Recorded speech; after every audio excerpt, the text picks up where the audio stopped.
Aditya Degree Colleges, leading companies లో 10,000 plus placements with 13.5 lakhs highest package. Telugu ఇండస్ట్రీలో మరో విషాదం చోటు చేసుకుంది. ప్రముఖ హాస్య నటుడు విలన్ ఫిష్ వెంకట్ శుక్రవారం ఓ ప్రైవేట్ ఆసుపత్రిలో కన్నుమూశారు. గత ఆదివారం దిగ్గజ నటుడు కోట శ్రీనివాసరావు మరుసటి రోజు అందాల నటి పద్మశ్రీ పద్మభూషణ్ గ్రహీత సరోజాదేవి కన్నుమూశారు.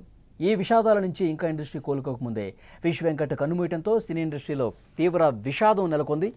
ఒక సామాన్య చేపల వ్యాపారిగా కెరీర్ ప్రారంభించిన ఫిష్ వెంకట్ నటుడిగా ఎలా ఎదిగాడు, తెలుగు ప్రేక్షకులకు ఎలా దగ్గరయ్యాడు కూడా ఈ వీడియోలో మీకు క్లియర్గా ఎక్స్ప్లెయిన్ చేసే ప్రయత్నం చేస్తా. ప్రముఖ నటుడు ఫిష్ వెంకట్ అసలు పేరు మంగళంపల్లి వెంకటేష్. తెలుగు సినిమా పరిశ్రమలో హాస్య నటుడిగా, సహాయ నటుడిగా, కామెడీ విలన్గా మంచి గుర్తింపు పొందాడు. ఆయన హైదరాబాద్లో జన్మించి పెరిగిన ఆయన చదువు కేవలం 3వ తరగతి మాత్రమే. మొదట్లో ముషీరాబాద్లోని కూరగాయల మార్కెట్లో చేపల వ్యాపారం చేసేవారు. నటుడయ్యాక ఆయన పేరు ఫిష్ వెంకట్గా మారింది. సాదాసీదా చేపల వ్యాపారిగా ఉన్న వెంకట్కి 1989లో ఓ మిత్రుడి ద్వారా దివంగత నిర్మాత మాగంటి గోపీనాథ్ పరిచయమయ్యారు. 1991లో నిర్మించిన జంతర్ మంతర్ చిత్రంలో వెంకట్కి తొలిసారి నటించే అవకాశం వచ్చింది. ఆ సినిమాతో పెద్దగా గుర్తింపు రాలేదు. అయినప్పటికీ కూడా అడపదడప ఆయన సినిమాలు చేసుకుంటూ వెళ్లారు. 2000 సంవత్సరంలో సమ్మక్క సారక్క సినిమాలో నటించాడు. వివి వినాయక్ దర్శకత్వంలో ఎన్టీఆర్ నటించిన ఆది సినిమాలో తొడగొట్టు చిన్న అనే డైలాగ్ ఫిష్ వెంకట్కి మంచి పేరు తీసుకొచ్చింది. ఆ తర్వాత వరుసగా ఛాన్సులు రావడంతో బిజీ నటుడిగా మారారు ఆయన. ఖుషి, దిల్, బన్నీ, గబ్బర్ సింగ్, అత్తారింటికి దారేది, డీజేటీలు వంటి బ్లాక్ బస్టర్ సినిమాలతో 100కు పైగా యాక్ట్ చేశారు సినిమాల్లో ఆయన.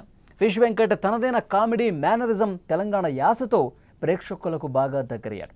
తాను ఈ స్థాయిలో ఉన్నానంటే దివంగత నటుడు రియల్ స్టార్ శ్రీహరి అని చాలా ఇంటర్వ్యూల్లో కూడా ఆయన చెప్పినటువంటి పరిస్థితి ఉంది. ఇక ఫిష్ వెంకట్కి భార్య, 3 కొడుకులు, 1 కూతురు ఉన్నారు.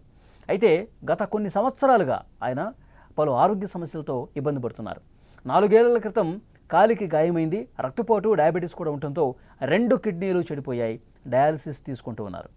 ఆర్థిక ఇబ్బందుల కారణంగా ఆయన కుటుంబం వైద్య ఖర్చులను భరించలేక దాతల కోసం ఎదురు చూసినటువంటి పరిస్థితి. ఆయన పరిస్థితి అప్పట్లో సుమన్ టీవీ ముందుగా వెలుగులోకి తీసుకొచ్చింది. సినిమా ఇండస్ట్రీలో ఉన్నటువంటి చాలామంది పెద్దలు, అభిమానులు స్పందించారు కూడా.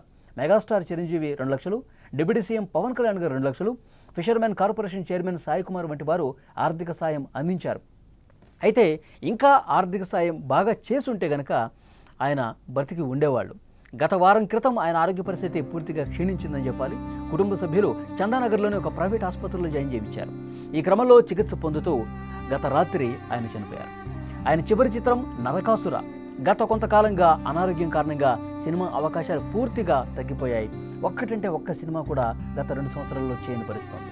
ఫిష్ వెంకట్ తన నటనతో తెలుగు సినీ ప్రేక్షకుల గుండెల్లో చిరస్థాయిగా నిలిచిపోయారు. ఆయన కామెడీ విధానం, విలన్ పక్కన ఉండి ఆయన కామెడీ పండించడం చాలామందిని కూడా ఆయన ఒక మంచి నటుడు అనడంతో పాటు ఒక మంచి కామెడీ, ఆరోగ్యకరమైనటువంటి కామెడీ, తెలంగాణ యాసతో కూడినటువంటి కామెడీ చాలా తక్కువ మంది చేస్తారు.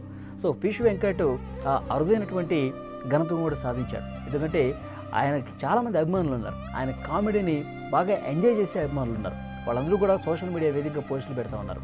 సినిమా ఇండస్ట్రీ సరైన విధంగా స్పందించి ఉంటే కనుక, ఫిష్ వెంకట్కి మరింత ఆర్థిక సాయం అందించి ఉంటే కనుక, ఇప్పుడు నేను చెప్పినట్టు చిరంజీవి గారు, పవన్ కళ్యాణ్ గారు, ఆ తర్వాత కొంతమంది దాతలందరూ కూడా స్పందించి వారు సాయం చేశారు.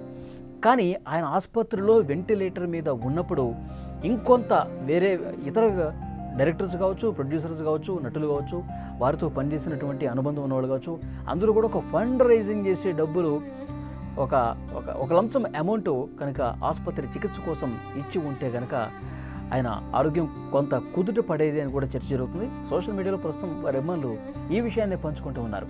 ఆయన ఎన్నో గొప్ప సినిమాలు చేశాడు, గొప్పగా కామెడీ పండించాడు, పెద్ద పెద్ద హీరోలు పక్కన చేశాడు, పెద్ద పెద్ద డైరెక్టర్లు అవకాశం ఇచ్చారు, ప్రొడ్యూసర్లు అవకాశం ఇచ్చారు. 100 సినిమాలకు పైగా చేసినప్పటికీ కూడా అనారోగ్యం కారణంగా 2 కిడ్నీలు ఫెయిల్ అయిపోయి కనీసం వాటికి చికిత్స చేయించుకోవాలనేటువంటి ఆర్థిక పరిస్థితి కూడా లేకపోవడంతో అందరూ కూడా కన్నీరు మున్నీరుగా విలపిస్తున్న పరిస్థితి. వాళ్ళ ఇంటి దగ్గర పరిస్థితి కూడా ఒక్కసారి మీకు ఎక్స్ప్లెయిన్ చేసే ప్రయత్నం చేస్తాం. వారి కుటుంబ సభ్యులు కావచ్చు, బంధువులు కావచ్చు, ఇప్పటికే ఇంటికి వచ్చి ఉన్నారు. ఫిష్ వెంకట్ భౌతికాయం కూడా ఇంటికి చేరుకుంది. రామ్నగర్లో, హైదరాబాద్లోని రామ్నగర్లో ఆ ప్రాంతంలో అనుబంధం ఉన్న ప్రతి ఒక్కరు కూడా, ఫిష్ వెంకట్తో పరిచయం ఉన్న ప్రతి ఒక్కరు కూడా, పరిచయం ఉన్నా లేకపోయినా ఫిష్ వెంకట్ సినిమాల్లో సుపరిచితుడే కాబట్టి చివరిసారిగా ఫిష్ వెంకట్ని చూద్దామని చెప్పి వస్తున్నారు. ఈ సాయంత్రం ఫిష్ వెంకట్ అంత్యక్రియలు కూడా జరగబోతున్నట్టుగా తెలుస్తుంది. ఫిష్ వెంకట్ బంధువులు అయితే కన్నీళ్లు పెట్టుకుంటున్నారు. ఆసుపత్రిలో సాయం కోసం గత కొన్ని రోజుల పాటు మేము ఎదురు చూసాం కానీ పెద్దగా ఎక్కడ కూడా సాయం ముట్టని పరిస్థితుంది.